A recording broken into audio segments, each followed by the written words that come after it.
No princípio, antes de qualquer forma, antes de qualquer som ou movimento, existia apenas o vazio. Foi então que o Muzambi, o Criador, manifestou-se e deu origem ao espaço primordial. Ao contemplar sua própria criação, percebeu que sozinho não poderia dar continuidade à sua obra. Havia necessidade de uma segunda força, complementar, oposta e essencial à sua. Assim, de si mesmo, fez surgir Nakalunga, sua primeira companheira, e o elo necessário para a manifestação de tudo que viria a existir posteriormente. Nakalunga era o oposto de Nzambi. Enquanto ele representava o impulso da criação, ela carregava em si a natureza sombria, fria, silenciosa, oculta e mística.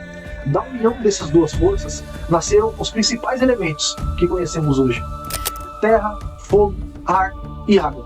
Contudo, ainda era tudo muito bruto, sem forma definida, tudo muito caótico e perigoso. Desejando algo mais refinado, Nzambi buscou dentro de si o próximo passo da criação.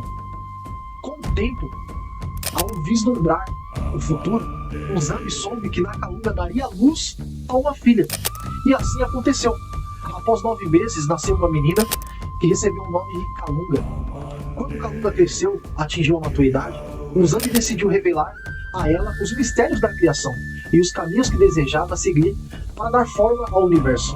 Porém, Nakalunga, percebendo as intenções do Criador de se unir-se à própria filha para continuar a sua obra, tentou impedir esse destino. Ainda assim, Nzambi não recusou. Durante jornadas profundas dentro da sua própria mente, Nzambi e Nakalunga compartilharam o conhecimento e o poder da criação. Dessa união, Kalunga engravidou. Tomada por dor, revolta profunda e desgosto, Kalunga não suportou o ocorrido. Mergulhada em sofrimento, ela tirou a própria vida. Sua morte não foi apenas um fim, foi um evento de proporções cósmicas que rasgou o universo em 2 planos distintos, criando assim o Sek, o mundo material, e um Pemba, o mundo espiritual. Após a partida de Nakalunga, Nzambi decidiu honrar a sua memória, chamando sua filha de Akalunga, um título que representava continuidade e sacralidade, atribuindo a ela poderes que ainda deveriam ser da sua mãe. Akalunga tornou-se a companheira de Nzambi e estava presente em cada refinamento da criação, seja no macro ou no micro. Contudo, Akalunga não descansava, nem deixava Nzambi dormir. Devido à sua perturbação, bastava ela fechar os olhos para vislumbrar a sua mãe do outro lado do véu, que parecia cheia de rancor, ódio e inveja, prometendo devorá-la, retornar ao mundo que lhe pertencia por direito. Assustada, Akalunga contou finalmente a Nzambi, que tranquilizou-a, afirmando que a mãe agora era somente um espírito faminto e desgostoso que habitava o outro mundo, em Pemba. A partir de seu ventre, Akalunga deu continuidade à segunda onda da criação, mais refinada, como a terra, fogo, ar, passaram a se combinar para formar planetas, sistemas solares, galáxias. A criação ganhou forma, ordem e beleza. Nzambi percebeu que Nakalunga havia deixado para trás uma criança própria, uma criança frágil que carregava a continuidade daquela linhagem. Para ela, o Criador formou um mundo especial, seguro e equilibrado. Mas a dor de Nakalunga ainda ecoava nos planos invisíveis. Desejando aliviar essa dor, para apaziguar o seu espírito ancestral, Nzambi criou um montículo de terra ao lado de sua porta, onde depositou carnes, frutas e outros alimentos como oferenda. Enviado através e depois de ficar nessa oferenda, enviado para Nakalunga em Upema, no mundo espiritual. A dimensão espiritual formou-se assim, a partir desses elementos, o primeiro Bokuro, um ser espiritual que administraria Upema e faria companhia a Nakalunga em Goié. Após o ritual, o casal conseguiu enfim dormir em paz por dias.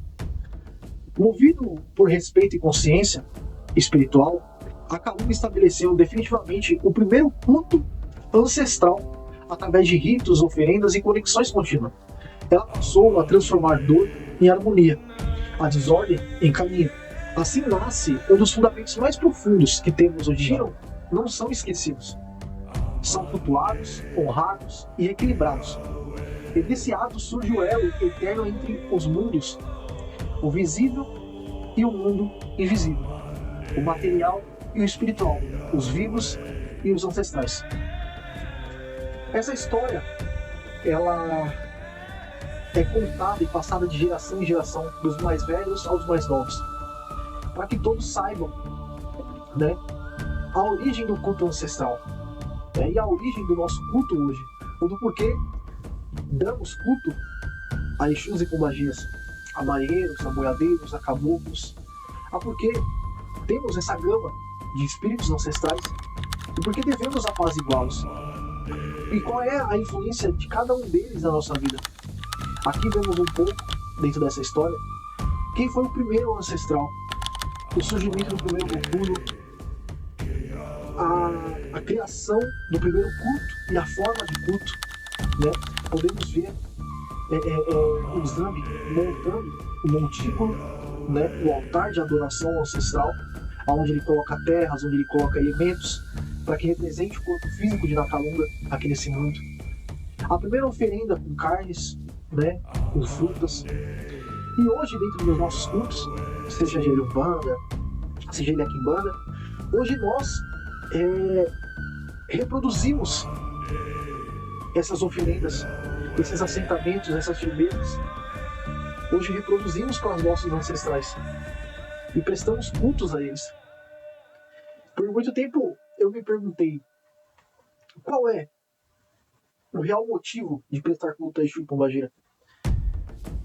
Qual é o real significado? E dentro da história, dentro da cosmovisão Banto, nós conseguimos perceber que o significado de cultuar os nossos ancestrais não é somente a lembrança ancestral, mas é o apaziguamento, o reconhecimento da luta e da dor daquele ancestral que ele teve enquanto vive. É falar para ele que você reconhece a dor dele e reconhece que você está onde você está por conta daqueles que já se foram, da sua linhagem familiar. Então o culto ancestral é importante por conta disso. É a memória, é o resgate da memória ancestral. A luta daqueles que já se foram não podem ser esquecidas. Porque nossa vida e o que nós somos hoje dependeu e é por conta daquilo que os nossos ancestrais lutaram lá atrás.